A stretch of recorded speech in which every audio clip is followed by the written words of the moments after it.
April 12th, 1954. Room 2022 of the Atomic Energy Commission building in Washington. The air conditioning hums against the spring heat, but inside the windowless room, the temperature rises with every question. J. Robert Oppenheimer sits in a leather chair, his skeletal frame draped in a grey suit that hangs like a shroud. Across from him, 3 judges prepare to dissect not just his loyalty, but his soul. This is not a trial. They insist on that. It's a personnel security hearing. But everyone knows what it really is: an execution without blood, a murder accomplished with transcripts and testimonies. The assassin's blade had been sharpening for years. Not a physical knife, but something more elegant, more cruel, bureaucracy weaponized, friendship betrayed, genius turned against itself. The man who gave America the power to end worlds would now watch his own world end, one classified document at a time. They called it a security review. History would call it what it was: the political assassination of the father of the atomic bomb. But to understand this execution, we must first understand the man they're destroying. 1925, Cambridge University. A 21-year-old Oppenheimer places a poisoned apple on his tutor's desk. The specifics dissolve into legend. Was it cyanide or just something to make Patrick Blackett sick? The apple goes uneaten, but the act reveals something essential. Here is a man who, when pushed to his limits, reaches for destruction. 29 years later, his enemies would remember this tendency and use it against him. Young Robert was brilliant and knew it, fragile and hid it, wealthy and complicated about it. At Göttingen, he absorbed quantum mechanics like a sponge absorbs water. Max Born said he was conscious of his superiority in a way which was embarrassing and led to trouble. He published papers in German, argued with Heisenberg, irritated Pauli. But always there was this shadow. A man trying too hard to belong, speaking too many languages, knowing too much about too many things. Everything except how to protect himself.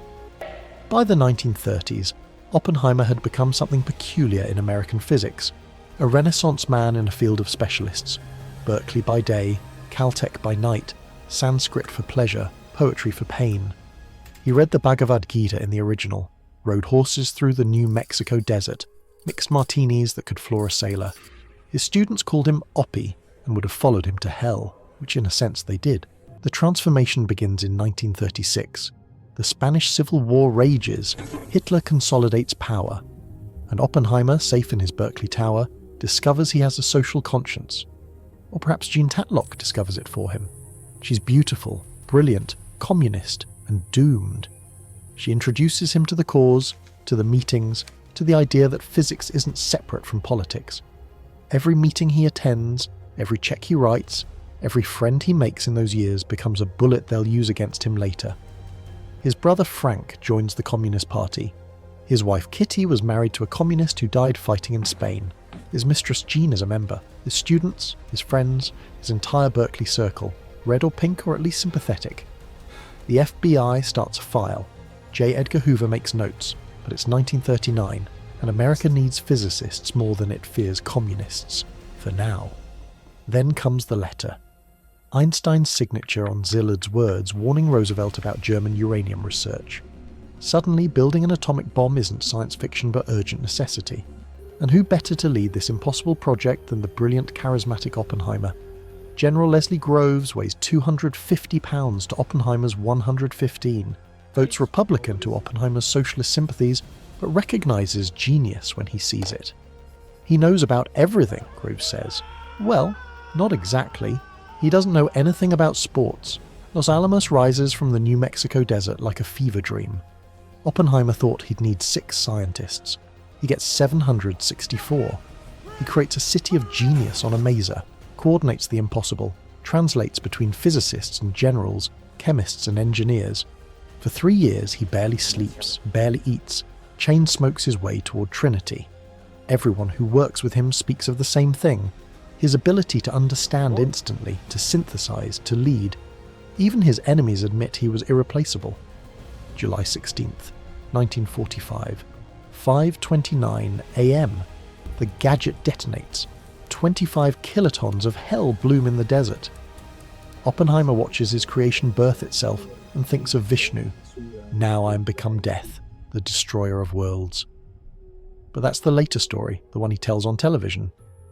In the moment, what he actually says is simpler, more American. It worked. The bombs drop. Hiroshima. 70,000 dead instantly. Nagasaki. 40,000 more. The war ends. Oppenheimer becomes the most famous scientist in America, maybe the world. October 1945. He meets Truman. "Mr. President, I feel I have blood on my hands." Truman pulls out his handkerchief, offers it mockingly.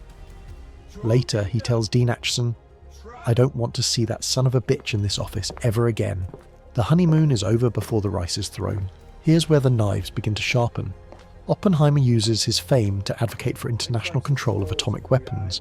He opposes the hydrogen bomb.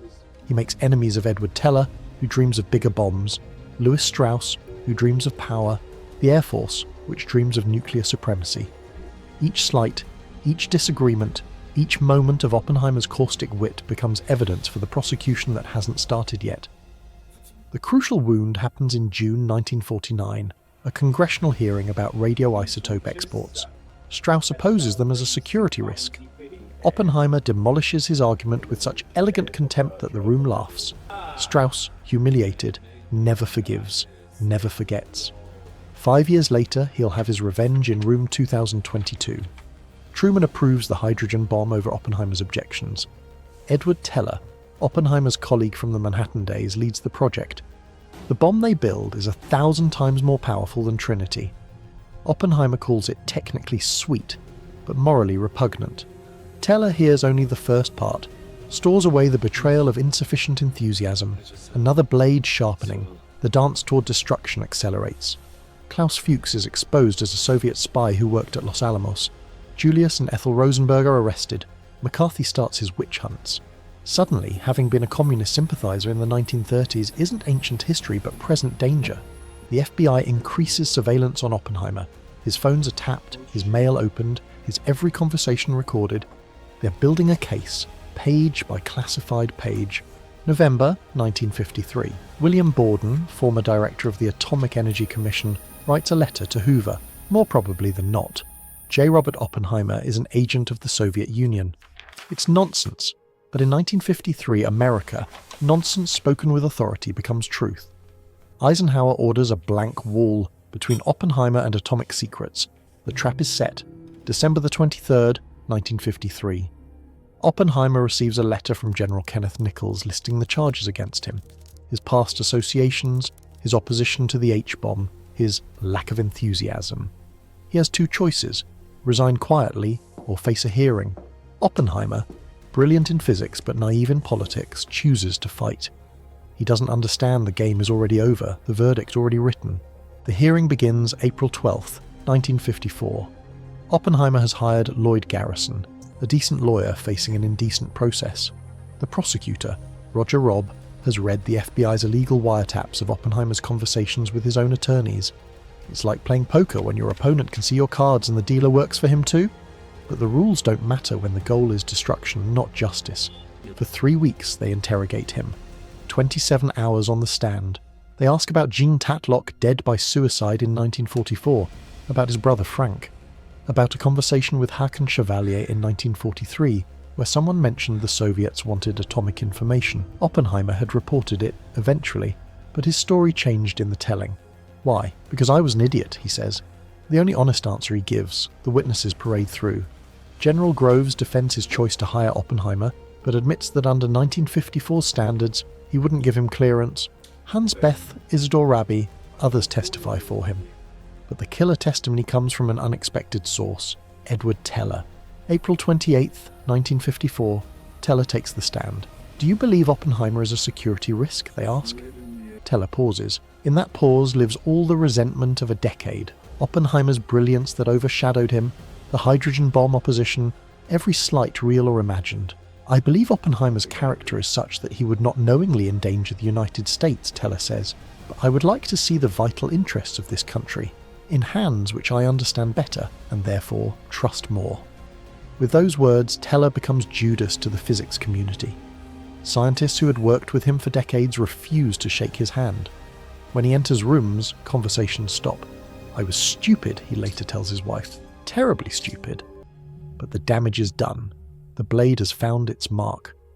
The Grey Board delivers its verdict May 27, 1954.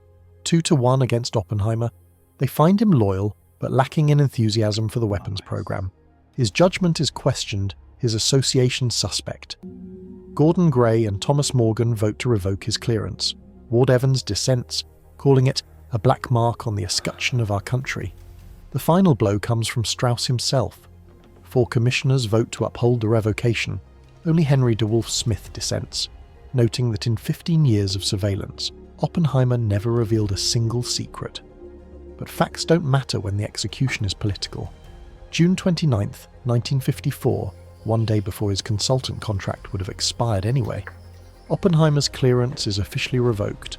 The assassination is complete. What dies in room 2022 isn't just Oppenheimer's career, but something larger. The scientists who built the bomb, believing they were saving civilization, learn. They're just employees now, servants of a state that demands not just loyalty, but enthusiasm. The message is clear. Brilliance without obedience is dangerous. Question policy, show insufficient fervour, have the wrong friends 20 years ago, and you too can be destroyed. Oppenheimer retreats to Princeton, to the Institute for Advanced Study, where Einstein tells him he should have resigned years ago rather than submit to the humiliation. You serve the United States government, Einstein says. It has repaid you with this. He continues to write, to speak when invited, but something is broken. The man who directed Los Alamos can't direct his own fate. The execution has wider casualties. American science loses its innocence. The Manhattan Project scientists had believed they were partners with government.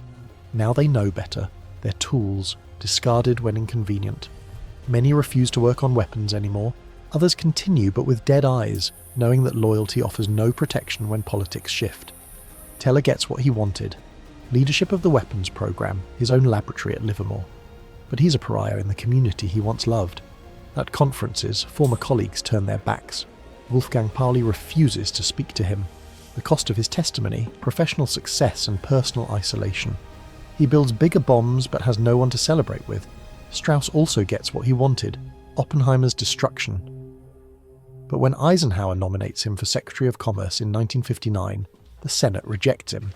The scientific community has its small revenge. During the hearings, physicists line up to testify against Strauss, remembering what he did to Oppenheimer. He's the first cabinet nominee rejected since 1925. Karma operates on its own schedule. What was Oppenheimer's real crime? Not communist associations. Half of Berkeley had those in the 1930s. Not the Chevalier incident, clumsy but hardly treasonous. His crime was being right about the wrong things at the wrong time. Right that international control of atomic weapons was essential. Right that the hydrogen bomb would start an arms race. Right that scientists had a moral obligation beyond just building what they're told. But perhaps his greatest crime was harder to prosecute. He made powerful men feel stupid. His quick wit, his vast knowledge, his ability to quote Don and Sanskrit while discussing nuclear physics, it marked him as different, dangerous. In America you can be brilliant or difficult, but not both. Oppenheimer was both, and it killed him. There's another layer to this assassination, one the prosecutors couldn't admit. Guilt. Oppenheimer embodied America's atomic guilt. He was the walking reminder of Hiroshima's shadows burned into concrete, of children turned to ash. Destroying him was a kind of exorcism.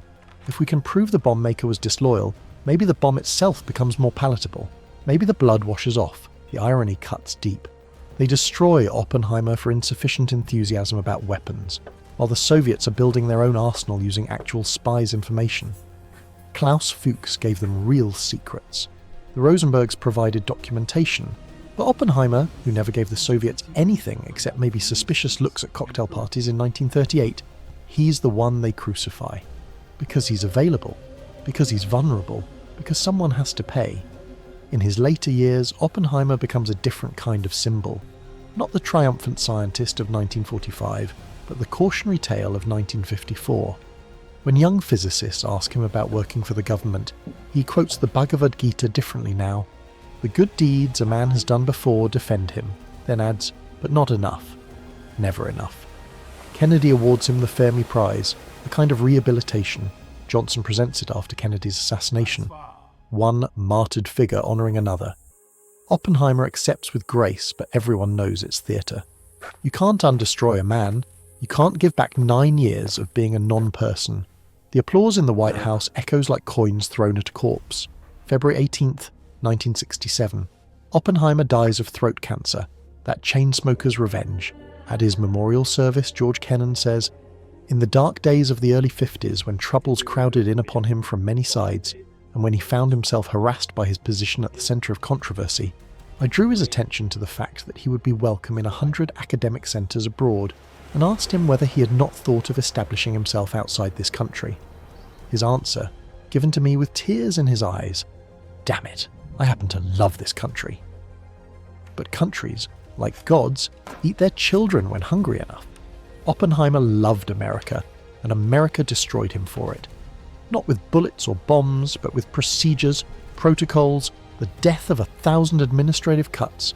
They took his clearance, his influence, his purpose. They left him his life, which might have been the cruelest cut of all. What can we learn from this assassination? That brilliance without power is vulnerability. That yesterday's hero is tomorrow's security risk. That the state demands not just service but surrender. Oppenheimer gave them the atom's fire, and they burned him with it. He thought he was Prometheus. He was right. And like Prometheus, the eagles came for his liver every day for the rest of his life. The real tragedy isn't that they destroyed Oppenheimer, it's that he let them. He could have walked away, gone to Europe, taken his genius elsewhere. But he believed in the system that was destroying him, believed in America even as it disbelieved in him. He sat in that chair in room 2022 and answered their questions as if truth mattered, as if logic could defeat paranoia, as if being right was enough. It never is. Today, Oppenheimer's ghost haunts every scientist who takes government money, signs a security form, works on something that might, maybe someday, be used for war. They all know the lesson of 1954. Serve but don't speak. Create but don't question. Build the bombs but don't develop a conscience about them. Most learn to live with it. Some can't. The transcripts of the hearing run to 3,000 pages. Every word preserved, every hesitation recorded. You can read them now, these fossilized remains of an execution. They make for strange reading, bureaucracy at its most baroque, destroying a genius with footnotes and subsections. Kafka would have admired the artistry. Orwell would have recognized the method. In the end, what killed Oppenheimer wasn't the charges or the testimony, or even Teller's betrayal. It was the grinding machinery of the security state, impersonal and implacable. No one person destroyed him. That would have been too clean, too honest. Instead, it was a system, a process, a procedure that ground him down to nothing, while everyone involved could claim they were just doing their jobs. The physicists at Los Alamos created a petition supporting Oppenheimer. 493 scientists signed it, risking their own careers. It didn't matter. The decision was made before the hearing started, written in invisible ink, sealed with paranoia. The petition sits in the archives now, a testament to futility.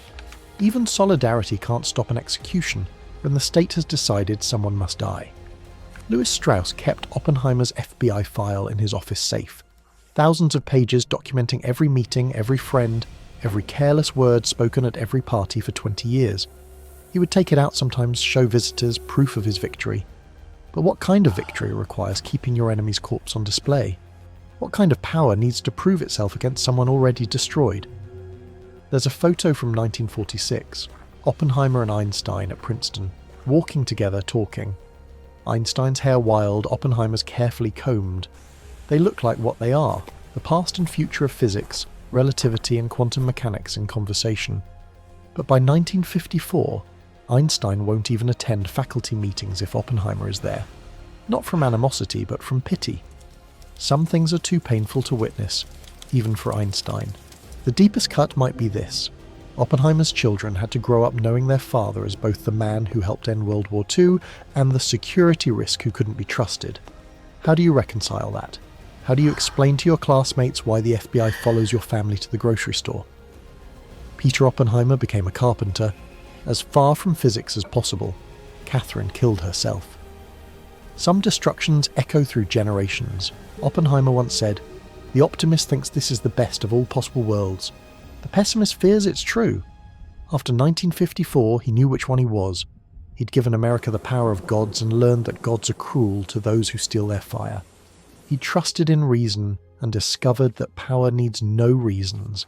He'd believed in his country and found that countries don't believe in anything except their own survival. The Los Alamos laboratory still runs. Bigger now, more bombs, more secrets. They have a statue of Oppenheimer there, bronze and dignified. Tour guides tell visitors about his brilliance, his leadership, how he built the bomb that ended the war. They usually skip 1954. Some stories are too complicated for bronze. What would have happened if Oppenheimer had been a different man? Less brilliant, less difficult, less honest about his doubts? Would he have survived? Probably. But then he wouldn't have been Oppenheimer, wouldn't have built the bomb, wouldn't have mattered. His destruction was encoded in his creation. The very qualities that made him indispensable in 1943 made him intolerable by 1954. Genius has an expiration date in America.